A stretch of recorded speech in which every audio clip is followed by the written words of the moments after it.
Alrighty, so in about 24 hours, what is empty at the moment behind me is going to be full, and the energy in this place will most likely be palpable. You'll be hearing a lot about it. You'll be seeing about it here on CNN, and we want to talk about it too as we talk about this GOP vice presidential rollout with Sean Spicer here, who's with us, Chief Strategist and Communications Director for the RNC. Thank you so much for being with us. It is going to be exciting. It is going to be exciting, no doubt about it.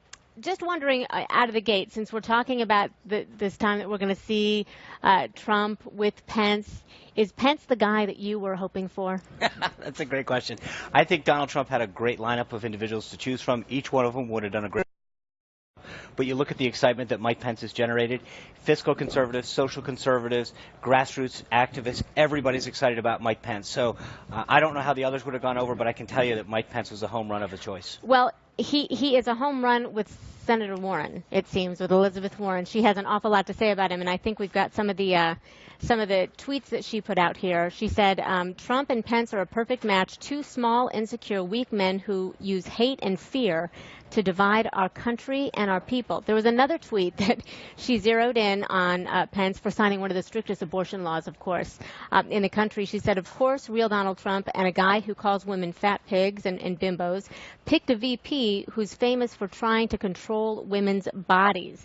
Does Pence play into that anti-woman vote and the vote that really, at the end of the day, Trump needs? I think it's frankly demeaning to say that women don't care about life. I mean, the Republican Party is a pro-life party, proudly so. We'll stand up for individuals, in the womb.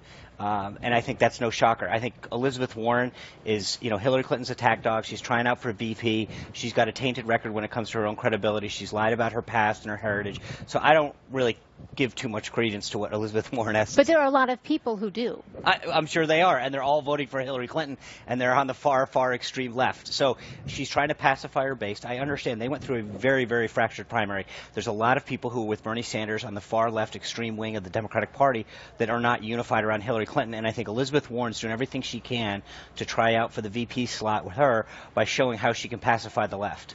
All right. Well, I want to get to something that was in the New York Times that says Mike Pence's introduction was a reminder that the Trump campaign is still all about Trump. And Kevin Madden actually just spoke to this.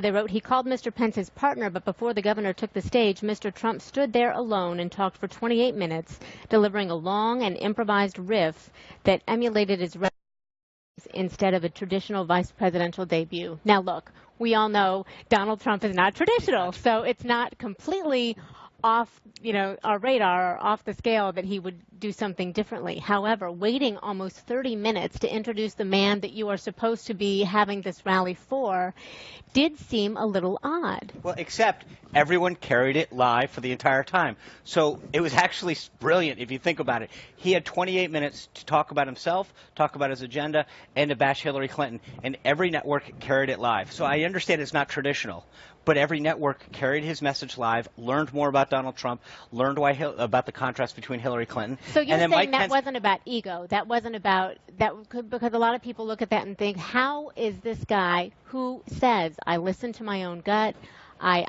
he doesn't necessarily take orders from anybody else. Do you have concerns about his ability to share the spotlight? He's running for president of the United States, not co-president of the United States. Mike Pence is going to be an amazing vice president. Donald Trump talks about how he's going to listen to Mike Pence, what he brings to the table, how Mike Pence is going to be able to help get things done in Washington. But at the end of the day, it's Donald Trump that's running for president. Well, yeah, this is true.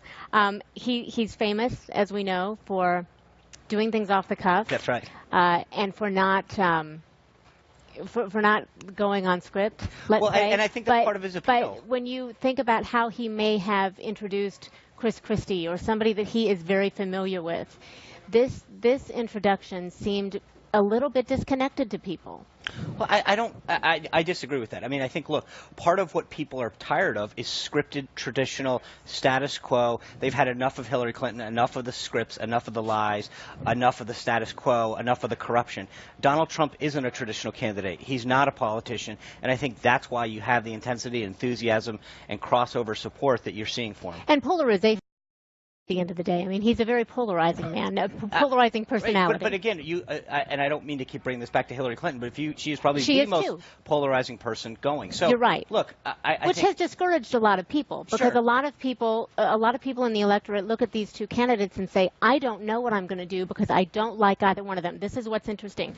The Washington Post had an article yesterday and quoted Reince Priebus saying Donald Trump is actually likable, and him becoming likable will make him unstoppable. How do you make Donald Trump likable to the people that don't like him, who he needs their that's votes? A great question, because I think for so long people know who Donald Trump is. They see him on The Apprentice. They've seen him on television. What you're going to see this week is his family, his friends, people who've worked for him for 20 years talking about the Donald Trump that nobody's seen before, getting to know the man behind the image that you see on TV, and they're going to be shocked. There's a reason that people have worked for him for 20 and 30 years, because he's very gracious, he's very caring, and you're going to see that this week. Okay, listen, I have to get just one more question. I only have about 30 seconds, but you're a dad.